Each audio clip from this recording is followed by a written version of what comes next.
Fala nação rubro-negra. Seja muito bem-vindo ao Fla News TV 12, o seu canal de informações quentes do Mengão. No vídeo de hoje, a gente traz tudo o que aconteceu no jogo de ontem contra o São Paulo no Maracanã, com vitória, lesão grave de Ayrton Lucas e também a bronca pública de Filipe Luís no Pedro, que movimentou os bastidores do Flamengo. E ainda, o que o camisa 9 pretende fazer depois de ser exposto na coletiva do técnico. Já deixa seu like, se inscreve no canal e ativa o sininho porque o vídeo de hoje tá cheio de bastidores, informação e análise rubro-negra.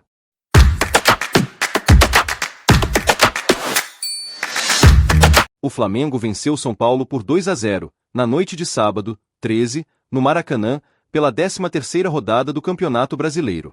A vitória consolidou o rubro-negro na liderança isolada da competição, agora com 27 pontos, enquanto São Paulo vive situação delicada na tabela, podendo terminar a rodada próximo do Z4.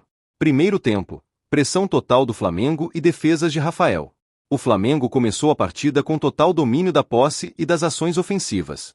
Jogando num 4-3-3 dinâmico, o time de Filipe Luís explorava bastante o lado direito com Luís Araújo e o apoio de Wesley, enquanto Arrascaeta coordenava o meio com muita liberdade. Logo nos primeiros 10 minutos, Léo Ortiz obrigou o goleiro Rafael a fazer uma defesaça em chute de fora da área. O São Paulo, muito recuado, apostava em transições rápidas, mas teve extrema dificuldade de sair da pressão. Até os 30 minutos, o Flamengo somava 9 finalizações contra nenhuma do tricolor paulista. O sistema defensivo do Flamengo foi sólido, com Alan protegendo bem à frente da zaga e, antes do intervalo, Wesley quase abriu o placar em linda jogada individual, mas novamente Rafael evitou. A primeira etapa terminou 0-0, mas com ampla superioridade do Mengão. Lesão grave de Ayrton Lucas marca o início do segundo tempo. O segundo tempo começou com uma cena forte. Aos 5 minutos, Ayrton Lucas sofreu uma lesão grave após dividida com Enzo Dias. O lateral caiu imediatamente no gramado, gritando de dor, e foi rapidamente atendido pelos médicos. Ele teve um corte profundo de aproximadamente 8 centímetros na canela, sangrando bastante. Luís Araújo decide com golaço, e o Wallace fecha o placar. O Flamengo seguiu firme, mesmo com a perda de Ayrton. Aos 15 minutos, o gol saiu dos pés do nome do jogo. Luís Araújo recebeu na ponta direita, partiu para cima do marcador, cortou para o meio e soltou uma bomba de esquerda, no ângulo esquerdo de Rafael. Um golaço, que explodiu o Maracanã e fez justiça ao domínio rubro-negro. O São Paulo tentou reagir, colocou Caleri e Ferreirinha, mas não conseguiu finalizar nenhuma bola no gol durante toda a partida. O goleiro Rossi foi um espectador de luxo.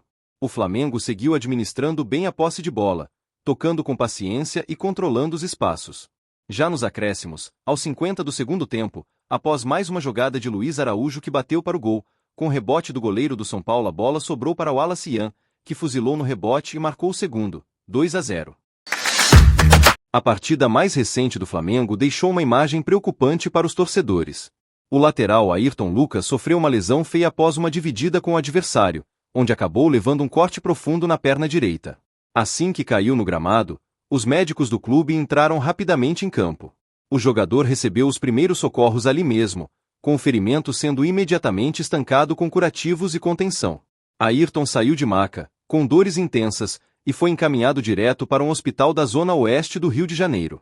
Lá, os exames de imagem descartaram fraturas, mas foi confirmada a presença de um corte profundo com risco de infecção, que exigiu suturas e repouso absoluto nos próximos dias. O Flamengo ainda não divulgou previsão de retorno, mas já trata a situação com cautela, sabendo que ele irá desfalcar o time nas próximas semanas. O técnico Filipe Luís foi direto em suas respostas com relação às atitudes do atacante Pedro. Veja a seguir os destaques dessa polêmica entrevista coletiva, concedida após o jogo contra o São Paulo. Sobre a postura nos treinos, abre aspas. O comportamento e a atitude do Pedro durante a semana foi lamentável, beirou o ridículo para mim.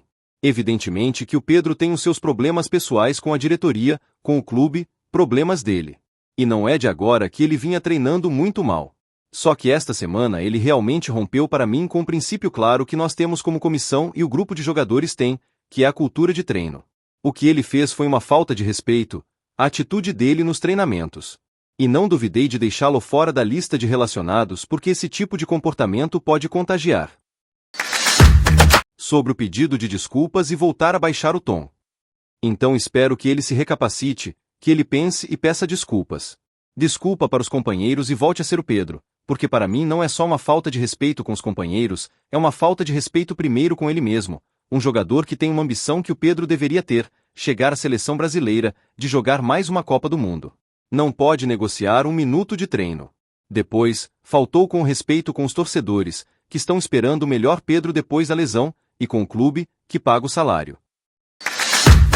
Sobre a urgência de mudança e números baixos. Tentei proteger durante muito tempo, mas o Pedro tem que querer. Querer mais do que eu. Eu não posso querer mais do que ele. E a gente vê no campo a cultura de treino instaurada, que eles conseguem correr, performar.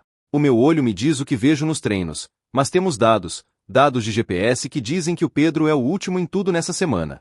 E um jogador que é o último em todas as valências físicas não está pronto para performar. Sobre responsabilidade e potencial de retorno.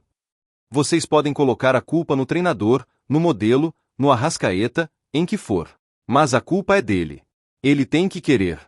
Mas quando ele quiser, pedir desculpas para os companheiros e voltar a treinar, com certeza não ser um problema, ele vai ser titular. Sobre o clima e futuro relacionamento. Não precisa me dar abraço, me dar a mão, me dar bom dia. Precisa ser profissional e resolver no campo. Tenho certeza que quando ele fizer isso aí, eu vou estar esperando o abraço. Mas se ele não quiser me dar, não tem problema nenhum. Eu quero ganhar. Se o Pedro quiser comigo, vamos juntos. Se ele não quiser, outros vão querer. Essas foram as falas textuais do treinador, expressando forte desapontamento com a conduta de Pedro nos treinamentos, mas também mantendo uma porta aberta, desde que o atacante recapacite e volte a treinar direito. O atacante esteve no Maracanã para acompanhar o jogo contra o São Paulo, mesmo sem estar relacionado. A presença dele no camarote foi interpretada como um sinal de que ainda deseja se manter no grupo. Por outro lado, algumas fontes revelam que o staff de Pedro considera a pressão de Filipe Luís como um empurrão para buscar mercado. As falas pesadas do treinador aceleraram conversas com potenciais interessados, e o clube já estaria evitando vender jogadores considerados essenciais, mas nem por isso imune a negociações. Dias para avaliar a repercussão interna. A ideia é apresentar uma nova postura nos próximos treinos, demonstrando maior entrega e profissionalismo para recuperar a confiança da comissão técnica. Caso não consigam reverter a situação, e se novas propostas surgirem, a estratégia será avaliar ofertas internacionais. Mas o foco inicial é pacificar a relação com o treinador. Entende-se nos bastidores que um gesto público, como um pedido de desculpas ou uma postura mais ativa nos treinos, pode ser o primeiro passo para se recolocar como titular. Caso Pedro mantenha o esforço e reduza o clima de crise, a tendência é que a diretoria adote uma postura mais flexível, ele permanece até o fim da temporada. Mas, se o impasse persistir, novas entradas no mercado podem acontecer até o fechamento da janela europeia. E aí, nação rubro-negra. A situação do Pedro se agravou depois das declarações fortes do técnico Filipe Luís, que expôs publicamente o comportamento do atacante nos treinos. Agora, cabe ao camisa 9 decidir: vai responder com atitude em campo ou abrir espaço para uma possível saída do Flamengo. Do outro lado, o clube aguarda uma reação do jogador, e a torcida, claro, acompanha tudo de perto, dividida entre críticas e apoio. E você? Acha que Pedro ainda tem espaço no time? Ou já chegou a hora de seguir um novo caminho? Comenta aqui embaixo, deixa sua opinião sincera, porque aqui no Fla News TV 12, o torcedor tem voz. E se gostou do vídeo, deixa o like, se inscreve no canal e ativa o sininho, porque a qualquer momento podem surgir novas reviravoltas nessa novela. Obrigado pela companhia, até a próxima, e saudações rubro-negras.